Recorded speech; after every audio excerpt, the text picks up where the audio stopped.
এবার জানবো নিত্যপণ্যের দাম আর সরবরাহের খবর। রাজধানীর বাজার পরিস্থিতি জানাতে সরাসরি যুক্ত হচ্ছেন সহকর্মী সেলিম মালিক। সেলিম, আপনি এখন কোন বাজারে রয়েছেন আর সেখানে নিত্যপণ্যের বাজার কেমন দেখছেন?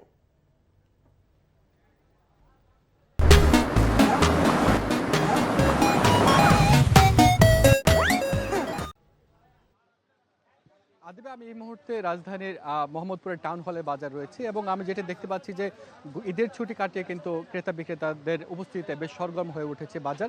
এবং বাজারে ক্রেতাদের উপস্থিতি বাড়ার সঙ্গে সঙ্গে আমরা দেখতে পাচ্ছি যে বেশ কিছু পণ্যের দাম কিন্তু বেড়ে গিয়েছে। বিশেষ করে সবজির বাজারে কিন্তু ঊর্ধ্বমুখী বলা যেতে পারে। যেমন গত সপ্তাহে যে করলা বিক্রি হয়েছে 60 টাকা, সেটি আজকে বিক্রি হচ্ছে কিন্তু 80 টাকা কেজি দরে। পটল 40 টাকা, পটল কিন্তু 60 টাকা আজকে বিক্রি হচ্ছে। ধুন্দুল এবং ঝিঙ্গে যেটি 50 টাকা বিক্রি হতো, আজকে কিন্তু 60 টাকা কেজি দরে সেটি বিক্রি হচ্ছে। টমেটোর দামও 20 টাকা বেড়েছে, 100 টাকায় বিক্রি হচ্ছে। এবং বেগুনও কিন্তু 100 টাকা কেজি দরে বিক্রি হচ্ছে। এবং ধনে পাতার দাম কিন্তু 80 টাকা বেড়েছে, 180 টাকা কেজি দরে বিক্রি হচ্ছে। এদিকে কিন্তু ব্রয়লার মুরগির দাম কিন্তু আগের দামে বিক্রি হচ্ছে 170 টাকা কেজি দরে, কিন্তু সোনালিকা মুরগির কিছুটা দাম কমে আজকে বিক্রি হচ্ছে 320 থেকে 340 টাকা কেজি দরে।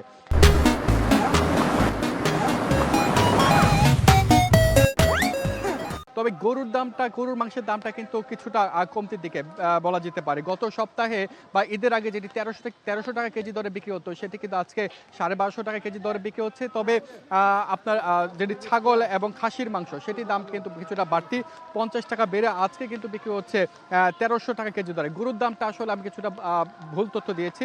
গরু 800 টাকা কেজি ছিল, সেটি কিন্তু আজকে 750 টাকা কেজি দরে বিক্রি হচ্ছে। ডিমের দামটা বলা যেতে পারে কিছুটা কমেছে, 10 টাকা কমে আজকে লাল ডিম ডজন প্রতি বিক্রি হচ্ছে 120 টাকা এবং সাদা ডিম 110 টাকা ডজনে। এছাড়া চালের দাম কিন্তু এই মুহূর্তে কিন্তু বলা যেতে পারে যে বৈশাখীর সিজন, চালের দাম এই মুহূর্তে কম থাকার কথা, কিন্তু আমরা দেখতে পাচ্ছি যে বাজার কিন্তু বেশ ঊর্ধ্বমুখী। বিশেষ করে বিয়ার 28 চাল যেটি গত সপ্তাহে বিক্রি হতো 52 টাকা কেজি দরে, সেটি কিন্তু আজকে 55 টাকা কেজি দরে বিক্রি হচ্ছে। এবং মিনিকেট চাল যেটি 68 টাকা বিক্রি হতো, সেটি আজকে বিক্রি হচ্ছে 70 থেকে 72 টাকা কেজি দরে। নাজির শালের দাম কিন্তু আরও বাড়তি। নাজির শাল কিন্তু গত কিছুদিন আগেও 75 থেকে 80 টাকায় বিক্রি হতো মান ভেদে, সেটি আমরা আজকে দেখতে পাচ্ছি 84 থেকে 85 টাকায় বিক্রি হচ্ছে। তবে সবচেয়ে চাঞ্চল্যকর যে তথ্যটি, সেটি হলো ইলিশের দাম। এত বেশি দামে ইলিশ কখনো বিক্রি হয় নাই। গত কিছুদিন আগে যে ইলিশ বিক্রি হতো 2000 থেকে সর্বোচ্চ 2400 টাকায়, সেই পদ্মার ইলিশ কিন্তু আজকে বিক্রি হচ্ছে 2800 থেকে 3200 টাকা কেজি দরে। তবে অন্যান্য মাছ কিন্তু আগের দামে বিক্রি হচ্ছে। এই ছিল আমার কাছে এই সপ্তাহের বাজার দরে হালচাল। আদিবা।